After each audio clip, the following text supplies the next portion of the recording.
आज आपण इथं संक्रांतीची भाजी किंवा भोगीची भाजी बघतो.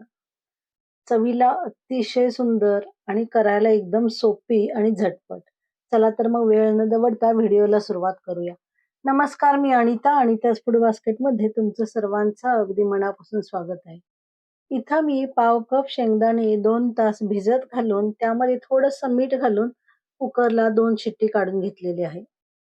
या व्यतिरिक्त सोलाण्याचे दाणे, मटार, वरणा किंवा बऱ्याच ठिकाणी याला पावटा सुद्धा म्हटलं जातं. सोबतच एक मध्यम आकाराचा कांदा, एक गाजर, वालाच्या शेंगा किंवा घेवड्याच्या शेंगा घेतलेल्या आहेत आणि एक मध्यम आकाराचा टोमॅटो कट करून घेतलेला आहे. सोबतच एक बटाटा बारीक फोडी करून पाण्यात घालून ठेवलेले आहेत. इथं मी बटाट्याच्या फोडी मध्यम आकाराच्या करून घेतलेल्या आहेत. कारण पाणी आपण खूप घालून भाजी शिजवणार नाही. वांग्याच्या फोडी याच्या व्यतिरिक्त आलं, लसूण, हिरवी मिरची आणि कढीपत्ता घेतलेला आहे.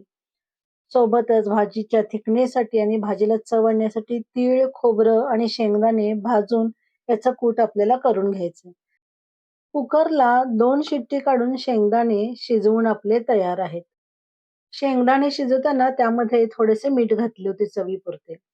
त्याच्यानंतर तीळ, खोबरं आणि शेंगदाणे जे भाजून घेतलेले होते, ते जाडसर आपल्याला मिक्सरला बारीक करून घ्यायचे आहेत. स्क्रीनवर तुम्ही बघू शकता. खूप फाईन पावडर करायची नाही किंवा अगदी गुळगुळीत पावडर आपल्याला इथं करायची नाहीये.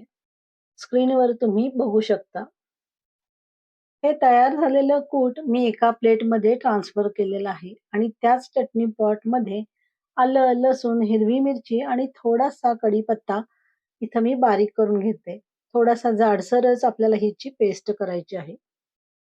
स्क्रीनवर दाखवल्याप्रमाणे इकडं मी गॅसवर कढई गरम करायला ठेवलेली आहे आणि आता आपण भाजी करायला सुरुवात करूया. कढईमध्ये थोडंसं तेल घातलेलं आहे आणि ओला हरभरा, मटार आणि पावटा किंवा ज्याला वरण्याचे दाणे म्हणतात, ते तेलावर आपल्याला चांगले परतून घ्यायचे आहेत. स्लो टू मीडियम फ्लेमवर सगळे दाणे आपल्याला व्यवस्थित परतून घ्यायचे आहेत. त्याच्यावर थोडेसे पांढरे डाग येईपर्यंत आपल्याला हे व्यवस्थित परतून घ्यायचे आहेत. हाताला थोडेसे परतताना हलके लागले की ताटामध्ये आपल्याला बाजूला काढून घ्यायचे आहेत. इथं आपली 60 ते 70% भाजी कुक झालेली आहे. त्यानंतर गाजर आणि वालाच्या शेंगा सुद्धा आपल्याला परतून घ्यायच्या आहेत. त्याच्यामध्ये 2 चमचे तेल घातलेलं आहे आणि तेही आपल्याला व्यवस्थित परतून घ्यायचे आहे.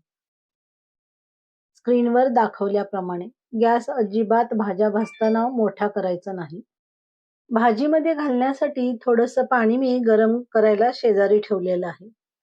गाजर आणि वालाच्या शेंगा सुद्धा आपल्या परतून झालेल्या आहेत आणि मी त्या प्लेटमध्ये काढून घेत आहे.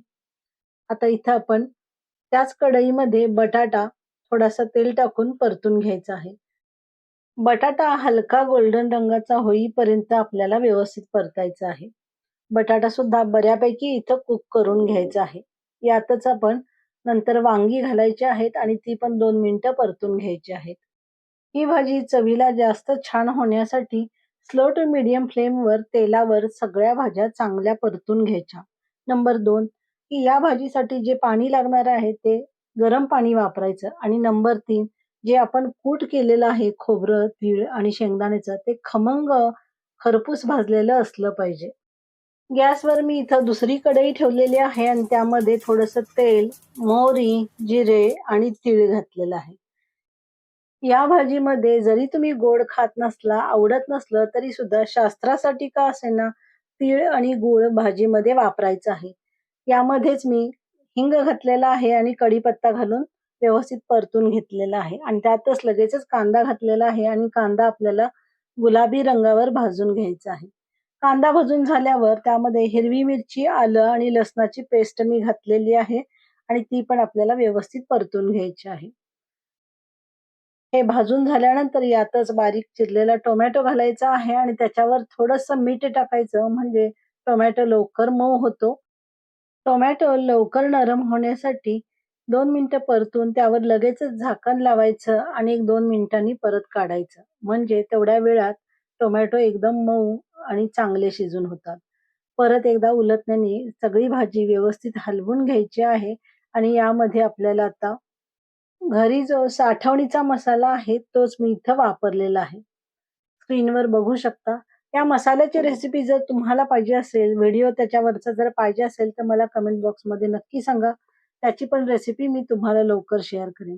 सोबतच थोडीशी मी हळद घातलेली आहे आणि तेही आपल्याला चांगलं परतून घ्यायचं आहे, तेल सुटेपर्यंत. 1 टीस्पून होईल इतकं काश्मीरी मिरची पावडर घातलेलं आहे, ज्याच्यामुळं ह्या भाजीला खूपच छान रंग येतो.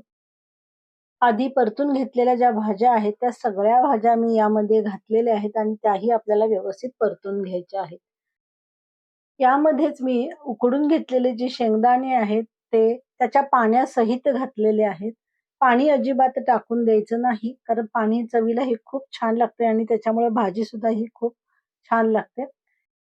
याच्यासोबतच या भाजीमध्ये मी तीळ, शेंगदाणा आणि खोबऱ्याचं जे आपण जाडसर कूट करून घेतलेलं आहे, ते सुद्धा मी इथं घातलेलं आहे. याची क्वांटिटी तुम्ही तुमच्या आवडीनुसार कमी-जास्त करू शकता. भाजी 2 मिनिटं उकळी आल्यानंतर चवीपुरतं मीठ घालायचं आहे. टोमॅटो शिजताना आपण थोडंसं मीठ घातलेलं होतं. ते लक्षात ठेवूनच आता मीठ घालायचं आहे आणि परत ह्याच्यावर एक झाकण लावून थोडीशी उकळी काढायची आहे. एक वाफ आल्यानंतर या भाजीमध्ये अगदी चवीपुरतं शास्त्रासाठी थोडासा गूळ घातलेला आहे. गूळ घातल्यानंतर परत भाजी व्यवस्थित परतून घ्यायची आहे आणि अगदी मी अर्धा वाटी होईल इतकं पाणी घातलेलं आहे आणि एक व्यवस्थित वाफ काढायची आहे. एकदा ही वाफ आली की तिखट मीठ चेक करायचं आहे आणि एकदा ही वाफ आली की आपली भाजी इथे डन झालेली आहे. इथं मी भाजीमध्ये कोथिंबीर घातलेली नाही. ती वरून आपल्याला गार्निशिंगसाठी घालायची आहे किंवा जेवताना घेतली तरी सुद्धा चालेल. आणि आता आपली भाजी प्लेटिंग करून घेऊया. इथं माझी भोगीच्या भाजीची रेसिपी कंप्लीट झालेली आहे. तुम्हाला ही रेसिपी कशी वाटली ते मला कमेंट करून नक्की सांगा. परत लवकरच भेटूया अशाच एका हमखास रेसिपी सोबत. तोपर्यंत